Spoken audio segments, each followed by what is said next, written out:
The Atari 400 Mini. Honest first impressions from old school Atari 8-bit owning twins.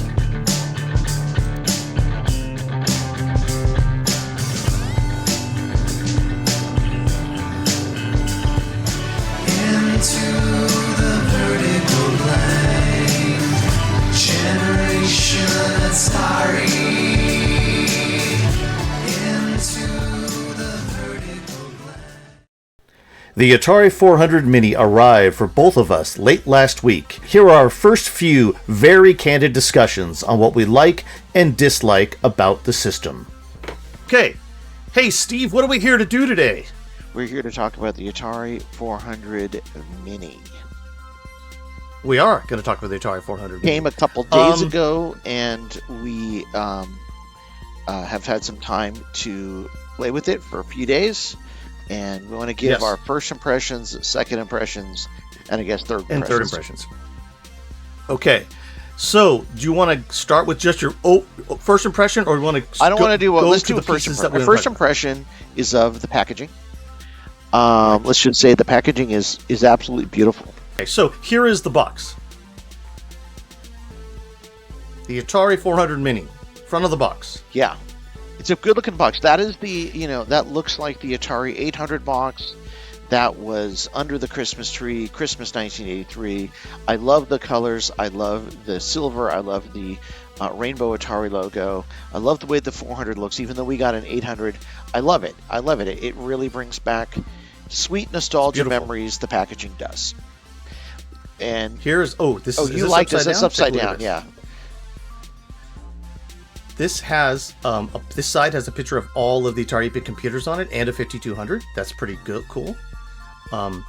There are games on this side, including Lee and Berserk, Star Raiders 2, Millipede, Mule, and Miner 2049er. Now we'll get to Mule in a second. We'll get to a lot of the games in a second. But most of these games are pretty good, are action arcade style games, and I was able to play most of them pretty well.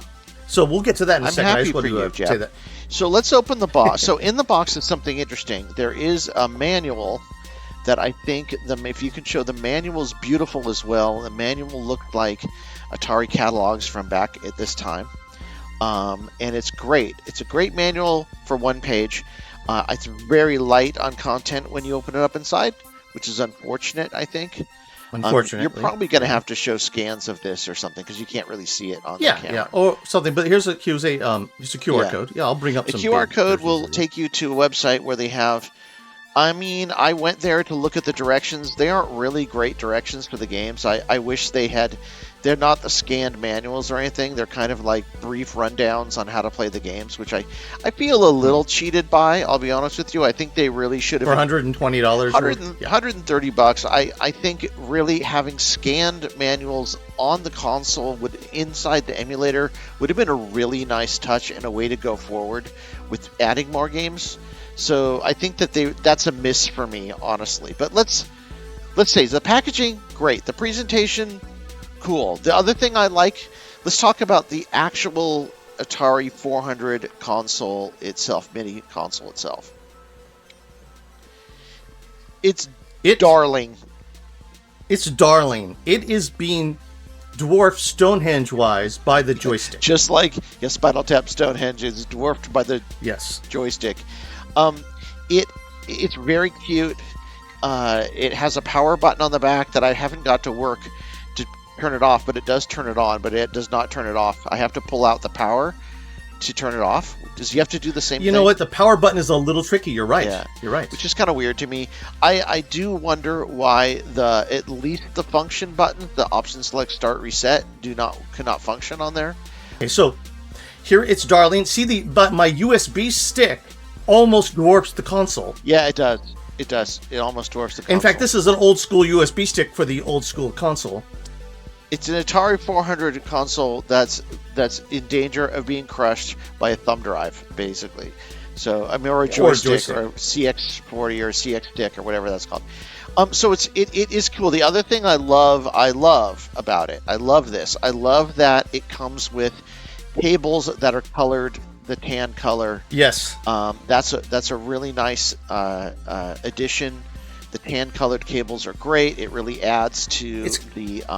Can you show the tan colored cables, Jeff? Yeah, the tan colored. Yeah, because you got tan colored USB. Yeah, tan colored HDMI and USB. Yeah, I love it. Which is really cool. It comes right out of it. That's a really good idea. Gives great Atari vibes. It's really cool.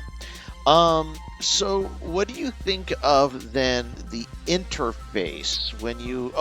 Let's talk about the interface first. The interface that comes up for the with that brings up with the emulator and all that. Okay, outside of the controller, the interface is clean, simple, it boots up, there's a cool little song that plays, and you get to choose your 20 games or USB stick, games. And you load 25 games, or you choose from USB stick. That's fine. No, but I mean, it comes up, the first thing it does is ask you a question, right? First question is, 60 hertz or 50 hertz. And if you set it to 50 hertz, then games like Mule won't play correctly. Well, all the American games will be slow. Right, and you can tell. And if you set it to 60 hertz, all the UK games will be fast. And there's no setting internally to fix that. Right, I think that's one of the problems. Is you and emulation is all about tweaking settings to get things to work. Right, and you should be able to tweak. Settings. You need to be able to tweak the hertz per game. That's big for the emulator. Otherwise, the interface is neat. I like the interface. I wish when you added your own games from your thumb drive, they would show up in the menu as well. I wish you could get other things to show up in the menu. I think that though I don't know what emulator they're using, if it's their own emulator or something new, but it's a fairly nice emulator. I'm sure it's missing all sorts of stuff that I don't know about. It's an Android emulator called Column. Oh, it is. That's what it is.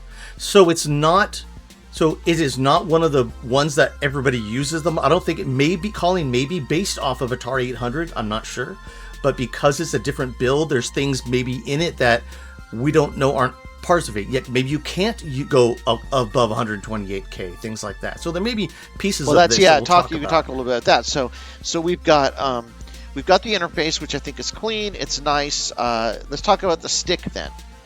The CX stick. So what they did with the CX stick is for it. Yeah, it is. So what they did, let me talk about the stick in general, then you talk about what you think about the stick, okay? The stick is a regular Atari. It looks like a regular Atari stick. It has a regular fire button, but then it has more buttons assigned out on the outside rim, these top, bottom, left, and right. And it has a one trigger button right here. We'll get to the problems with that, and a start and select button at the top. It was an interesting idea, implemented wrong. Tell them why, Steve. So those buttons because I think people who didn't actually play with Atari joysticks back in the day, I hate to say those words, but back in the 70s or 80s, designed the stick, the button placement. Because the way that I have my muscle memory is my index fingers are right where those buttons are. And so it is incredibly easy to hit them by accident, especially when you're in the heat of playing a game. Now, which one you get hit up the most? I don't know. What was home and menu, right? I hit one of them. Now the other one, the little one down the side, I've not tried yet. That one may be the reason why Mule messed up for me. I'm going to try it and see. But we can talk about the idiosyncrasies of those specific games. But the controller itself, to me, sticks as well, and I'll tell you which game when we get to it doesn't work well on. And also, it is very easy. I think just in general, it's very easy to press the buttons by accident, which I think is a huge mistake. I wish they had put somewhere on that stick option select start, and where I would have put the buttons is on the back, because the back is not where your hands go. So when you're holding a CX stick, either the top on the back or in the back of the stick, no, you don't necessarily press the buttons there. I need to hold it again, but I would say that's probably the best place. It's in the back, not the front. And so probably the functions of this, the way it was actually functioned is to have you regular joystick. It's a little stiff. We'll talk about that.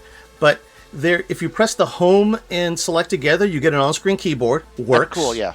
If you press the home button by itself, you will go back to the menu, but you press it again, you go back to your game. Right, so that's okay. So, and there are some saving. You got 4 save slots per game, even for the games you load on.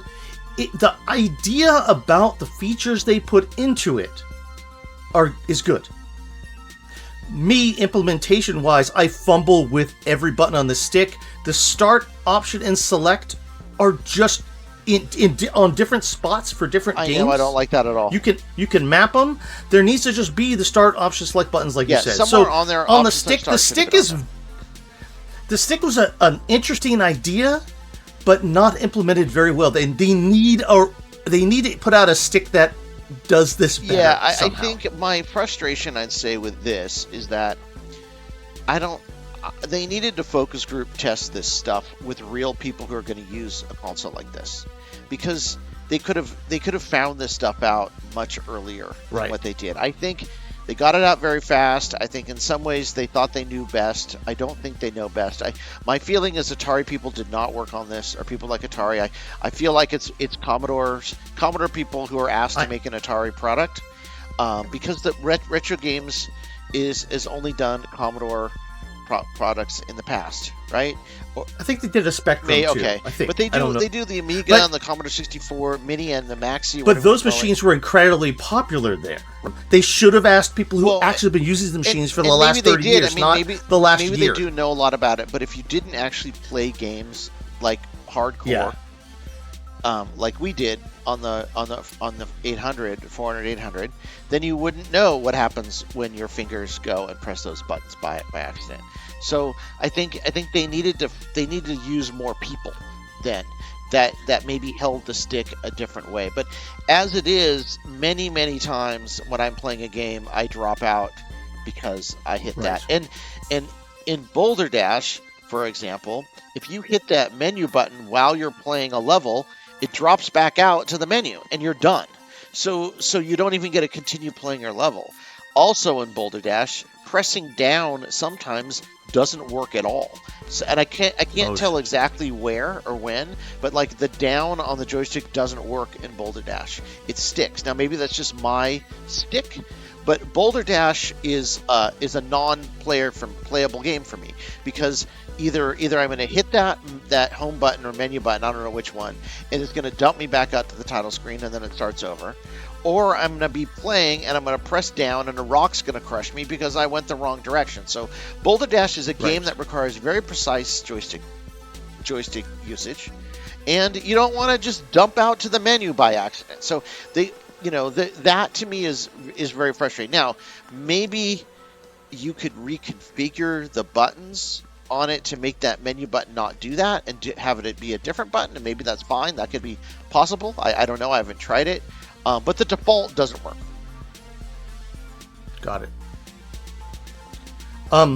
So I think that we've covered the joystick immensely. I do agree that... And Boulder Dash, too.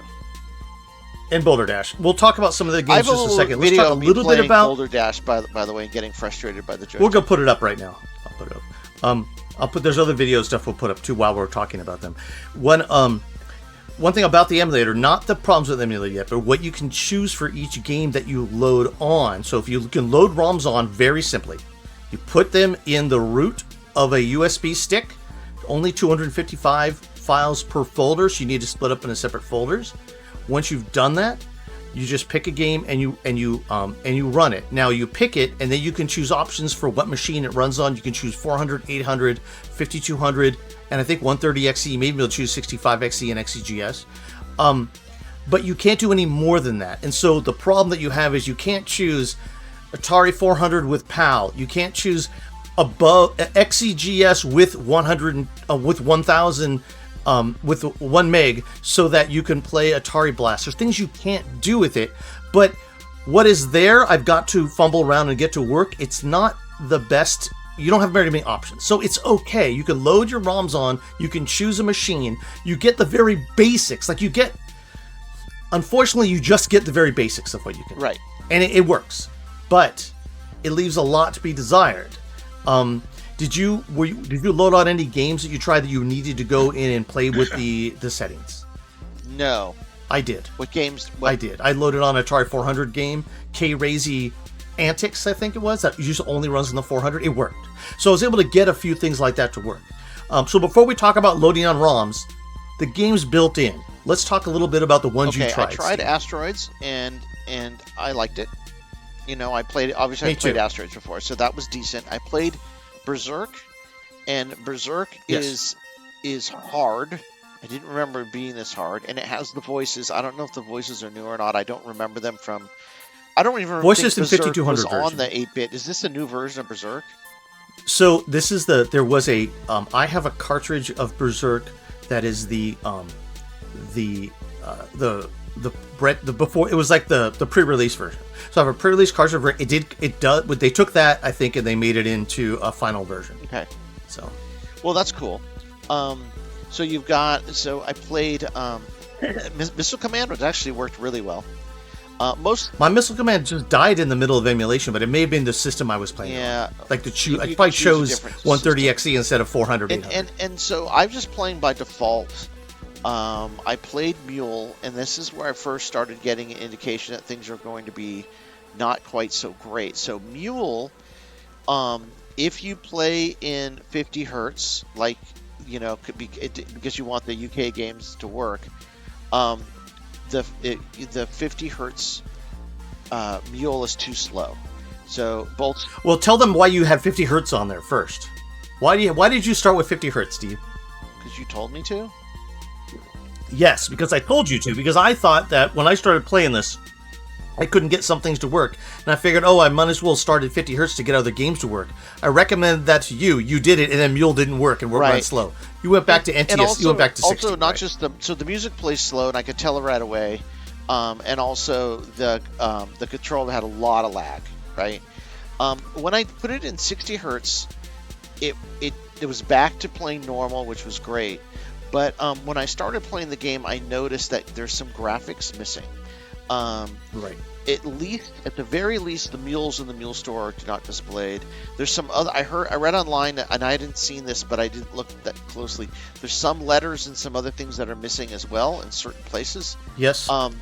Yes. And I did try it. I said, well, maybe someone said, well, maybe it's the hardware, but I did load up the HomeSoft version of Mule that I downloaded from my USB stick, and it works great.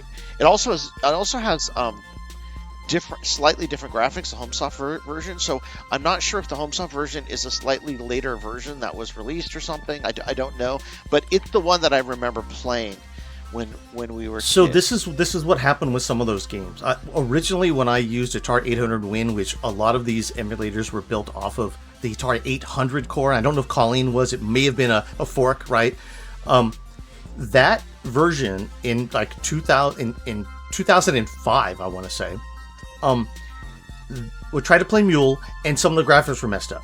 And eventually, and that was off like a disc I found off of one of those Yogi disc archives or whatever. Yeah, I have the Yogi Mule, and I've tried it on my Atari 800 XL, and it does the same thing. There's missing graphics, so I don't think it's the emulator. I think it's a crack. Version. I think it's the version. Yes, I think it's the version. I do too. I was gonna say I think it's the version because HomeSoft one later on tried and it worked fine. So it's the version of Mule, probably a crack that doesn't work. Like we mentioned, like I talked about before. Some of these might be because they're cracks. Some of them might be because they're not cracks, right? Because they put discs in that need to have the sectors in the right place, and so it's not emulating the disc properly for the bad sectors. So you're getting like as if a game was copy protected. So it could be that, or it could just be bad cracks. Yeah, one of the other. One of the version of Mule has a problem.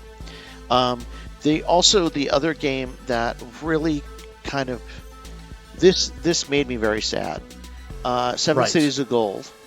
So it starts up, and I have a video of this. You can see the difference between the two. You can see the original one and that I have on running with the original title screen, and then the one that's on here. What they did was they removed the Electronic Arts title screen, which I understand that needs to be removed, I guess, for whatever reason. But they also removed the title screen that Danny Button created with the hand that writes out Seven Cities of Gold, which is a beautiful, beautiful title screen. And then what they also removed was the option to build your own world. So there's not you don't build your own world by hand. You have the Danny Button wrote this amazing routine that basically creates a brand new game for you every single time. Now it requires a blank disc, so I feel like they weren't able in time to figure out how to provide that blank disc to the game, but I'm sure it's doable. But what happened is Seven Seas of Gold is basically half the game that they've supplied. Now, once you start playing Seven Seas of Gold, the version that's there, the music is there, which is pretty good. The gameplay, I was able to play it, and so it was okay to play, but it's missing half of it. And to me, that's really, really sad. They're not really preserving the game in that case. They're kind of just letting someone sample it, letting someone else do the job of preservation. And that to me is kind of tragic. I'll be honest with you. I think that the whole thing needs a firmware update, including the games. Yeah, so I did do the other thing, which I have a video of as well, of me plugging in my Atari VCS Classic Stick so I could unlock the Super Breakout and Warlords. So I did do that. I plugged it in. It did unlock it. Super Breakout showed up. And then I tried to play Super Breakout, and I've never used the little twisty stick on there for a paddle, but it's garbage.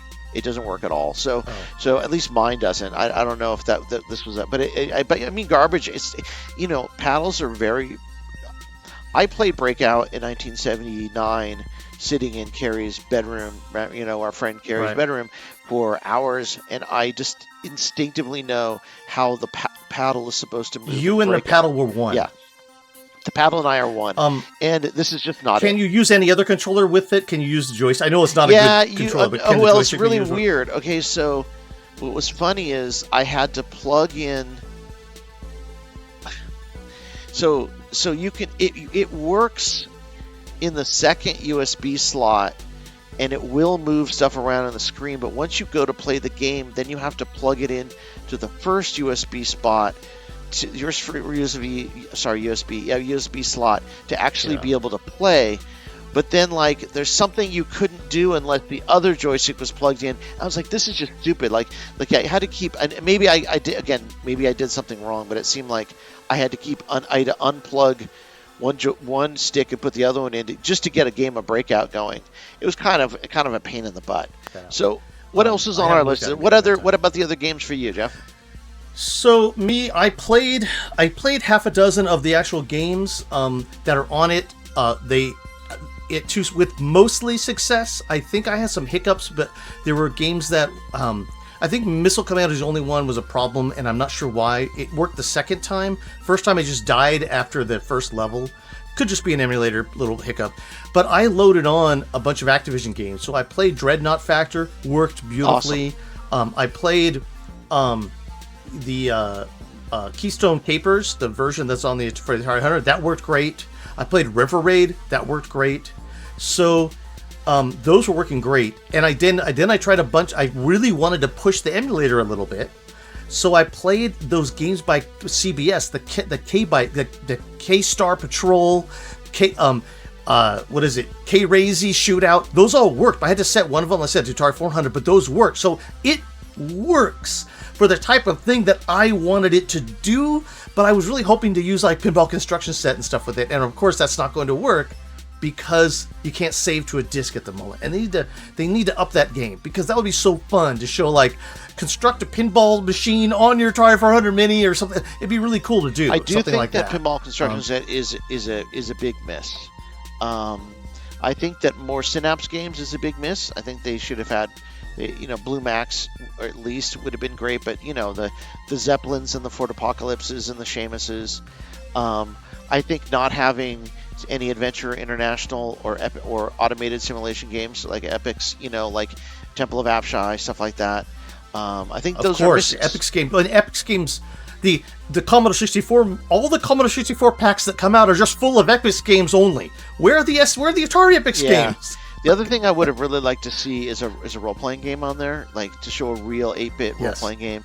Fantasy 1, Fantasy 2, one of the Ultima 3, Ultima 4. Yes. Alibaba and the 40 Thieves. One of those games. I'm going to set up Fantasy 1 and Fantasy 2 both have 4 discs.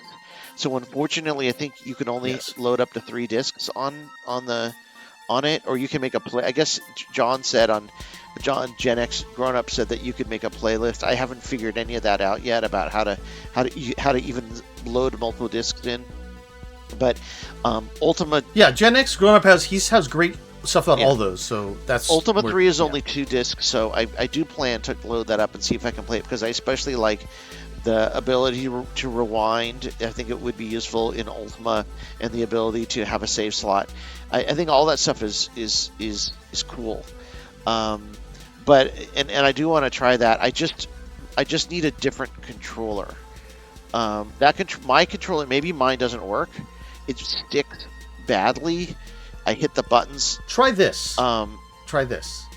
Do you have the Ranger, like one of the ones by but was for the so the people that made the what is it, the Retron 77? I have it. They came out with a USB version. No, but they came with a USB version of a joystick with 2 buttons. So possibly that if you plug that one in the first port and the other stick in the second port, maybe the other buttons would still work on it to do the functions from this. I don't know. Second port, and you could use that one, because it's. I have to try it out. I gotta try different configurations. I got more videos to make on trying things with this. I got a whole bunch of videos to make on trying stuff with the 400 Mini. It's going to be the focus of the channel for me over the next few weeks. Is what all can I get this thing to do? Yeah, no, it's a good idea. I think it's a good idea, but but the problem I have is I can't record the screen directly from the 400 Mini. Yeah, I can't. Whatever they're using, I have a great a capture device that plugs into USB. The capture device records everything else I've recorded. The Jaguar, everything, right? This it will not. But the HDMI in will not work. I can make the capture device send it out back, and it works fine because it has an output, so you can watch on one screen and record on another. It will, so it's not the capture device. It is somehow the software is not decoding what's coming from the 400 Mini for some reason. Don't know why. That's interesting. I have no idea. I know that I know that at HDMI on these portable or these retro devices is always kind of persnickety. Even on my Evercade, the HDMI port is like faulty, and so I can plug in and play HDMI on my TV, but if I touch the HDMI cable, which is literally plugged into it, it resets the entire thing, and I'm like, that sucks. So when you get into playing a game, just like you're hitting the front buttons on this controller, you move the HDMI cable and things reset. And it's like that's unacceptable. I mean, you're making these devices so people can experience like games in HD, right? In HDMI and HD, but experience the games, the old games, the way they're supposed to be played, and to have such glaring problems with the button placement on those sticks, or just all the missing content, especially in the Danny Button games. Someone should have playtested Mule and said, "Wow, there's no mules." Yeah, or maybe I think they just didn't know, and my feeling is the people who played this either didn't know or were uninformed. I mean, to me, Mule is like one of the top 10 best games ever made. I know every nuance of it, so I noticed it right away, right? But there's going to be people who that's not the case for. I feel like they needed to find someone who knew a little bit more about the nuances of running all these machines. I'm not saying it's us. I'm saying they needed to find someone. No, of course, right? Because there's a lot of stuff I don't know either. But I do know a lot of these games, and I do know that the 3 that I wanted to play, Boulder Dash, Mule, and 7 Seas of Gold, are unacceptably. They're unacceptable. Right. I did get Mule. Me personally, even though that doesn't show the mules, I was able to take a mule out and put it on a plot of land, and it worked without any latency. But that's not everyone's experience. But there is a time, and I don't know what else is missing. 2 times I took my mule out of the store, out of the into the overmap, and I hit some button by accident that made it seem like I was trying to place my mule. It wasn't that I ran out of time, because I had a lot of extra time. I placed it seemed like I pressed a button to place the mule, and it ran away, and it was really frustrating because it's really easy to lose your mule, and losing your mule can be devastating, and that is another unacceptable thing. The controller, I thought there was some lag. I think there is some lag sometimes, because when I press my button when I'm trying to get my plot of land, I don't get it. But you know what? That's happened on the 800XL as well, so that might not be the problem. But the stick having the buttons in the wrong place to make very precise gameplay impossible, that's unacceptable. So, all in all then, what out of 100%, what do you give your first 3 days with the Atari 400 Mini, Steve? What do you give it, Jeff? I'm giving it a 50% because it could be lower. I'm only giving it 50% because I was able to load on and play those CBS games, and they worked really well. The actual included games, the hardware, I don't like any of that. But I like the fact I was able to play the games I wanted to do. So the unit that was delivered, I don't like, but I was able to use some of the things I want to do. So I'm getting about 50%. What do you think? I think that's a little low, but I think the reason is I think the actual presentation and packaging, except for the instructions, is like a 90. I give it like a 90%. Right. The controller, honestly, I give it a 10%. Right. The ability to load your own games, the save features, that stuff, that's amazing. That's fantastic. But the actual content itself, I'm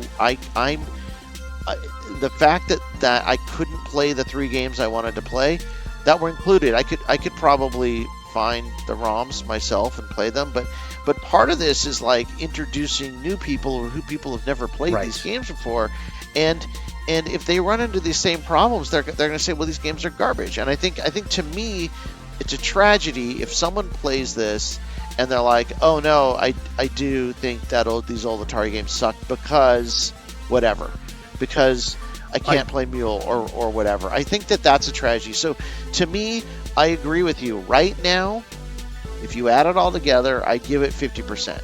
But I think there's potential there for it to be much more. They have to find a fix for this controller, or have a different controller, or recall the damn controller, because it really isn't good. Okay. I think that there's that controller that's for the Game Station Pro that plugs into this and works. That would be a perfect controller for it, I think. Okay, if that you'd works, have to map buttons. That's interesting. But I still means I have to buy a different controller. I mean, or get a different controller. I know. I get it, but yeah. I think as a package, they really should deliver a controller that works. Plus, it's sticky. Plus, there's other stuff.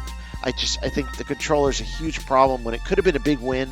Do not understand why option select start are not on it. Don't understand why those aren't the buttons. Don't understand why they're not in a place that I don't hit them with my fingers. I don't think anyone actually used this to play games before. I have this feeling that the people that I'm just going to guess, okay? The people that started working on this said, "Oh, those F1 through F4 buttons on the Commodore 64, they're remapped all the time. The Atari ones are actually used for particular things." Are. And that's the problem. That's the thing. They're not remappable buttons. Option select and start are like commonly used for very specific things. And it's not like something, because even I noticed in Mule, like I started using the 2 buttons to bring up the keyboard menu to do option select start, and that actually works really well. But also the side button does option, or one of them does, but it's not consistent and doesn't make any sense the way the buttons are set up on there. You really need to open up the keyboard menu. Excuse me. I will say that keyboard menu is great. You couldn't really type. I mean, it'd be really, really painful to type in BASIC on it, but you could. But it's probably better than the original Atari 400 keyboard. Probably better. Yeah. Maneuvering on it's a little weird, but I could see doing some very fun, tiny little basic stuff, or playing a game that required you to press certain keys, to like Ultima or something where you have to like press a key every once in a while to do stuff. Maybe. I think Ultima actually requires. You can put in a USB keyboard and mouse. Though. Yeah, actually, now I think about it, Ultima, I think requires the arrow keys, so you probably couldn't do it. But I think that there's a lot of potential with that side keyboard. I would have rather seen it come up at the bottom. I think they could have made space for it to come up at the bottom if they didn't use the entire screen, right? But they're trying. I know they're trying to use the 4:3. Entire screen, but there could have been a way to bring it up. And what else do I want to say? But all in all, I think that everything is fixable, whether they have the wherewithal or the knowledge or the care to actually fix the stuff is not up to me. I will be creating some more videos this week about it also. And then, we'll see, and we'll get some shorts up on playing various games on it, and we'll see what happens. Right. We'll come up next weekend. We'll come up with our second impressions. Oh, actually, well, it's our fourth, fifth, and sixth impressions, but it's our second impression. Well, this is our first weekend. This is our first impression. The thing is, again, I think if you're a very casual person and want to understand and play a few games for the Atari 8-bit. And you don't care about all the problems you mentioned, it's a fine little thing to get started with. It's a fine little thing.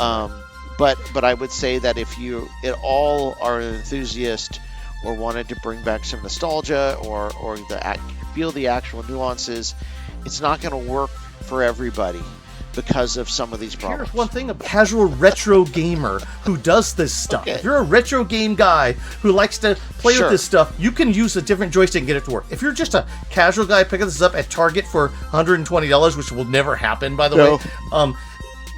But if you're just casual pick it up, you're going to have a problem with this because the joysticks don't work. But what I mean is, someone who does this stuff, you don't need to use this joystick. I guess you can do it. All right, my battery is about to run out. This was fun.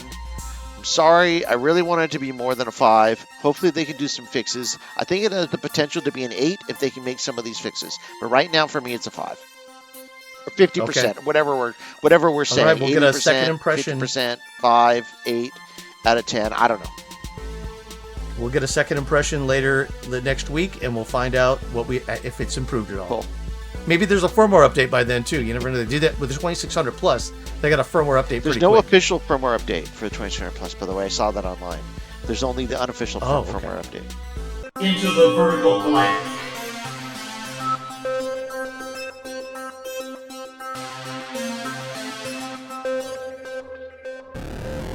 We were children of the Silicon Revolution, an X generation conscripted to fight the console and home computer wars.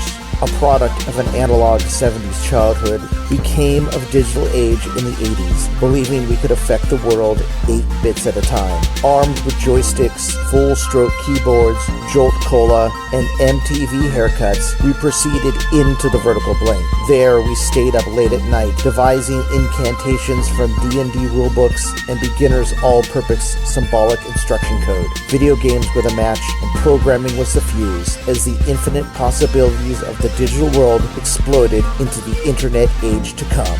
We are Generation Atari. Into the vertical blank.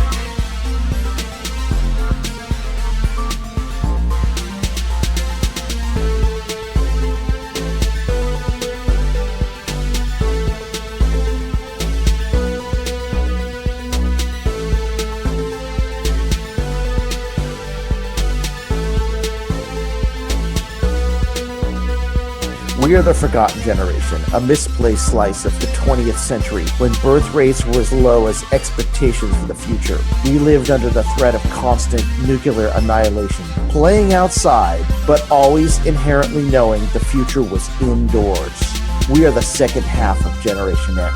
We were some of the first to play video games, to program home computers, and record CDs to cassette mixtapes. Our generation was nourished by new wave, imperfect punk rock, and John Hughes movies. We built Web 1.0 from the ground up using our childhood 8-bit and 16-bit programming skills. They call us Gen X. We prefer the vertical blank generation, where magic happens between the lines, because that's where we live, love, and thrive. We are Generation Atari. Into the vertical blank. The vertical blank is the space between the last line of the card frame and the first line of the next, where off-screen calculations create a cathode ray tube display.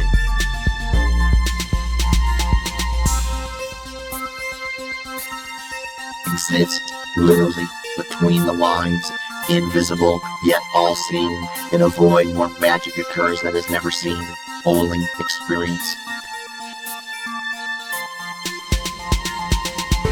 The vertical blank is an omniscient force containing the nuances that make our nostalgia a reality.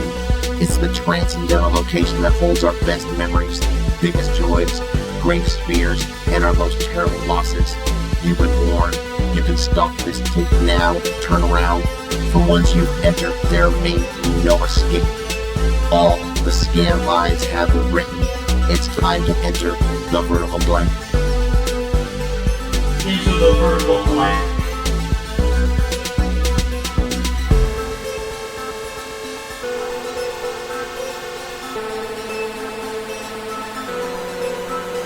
Next frame calculated. Prepare to write new data. V blank ending.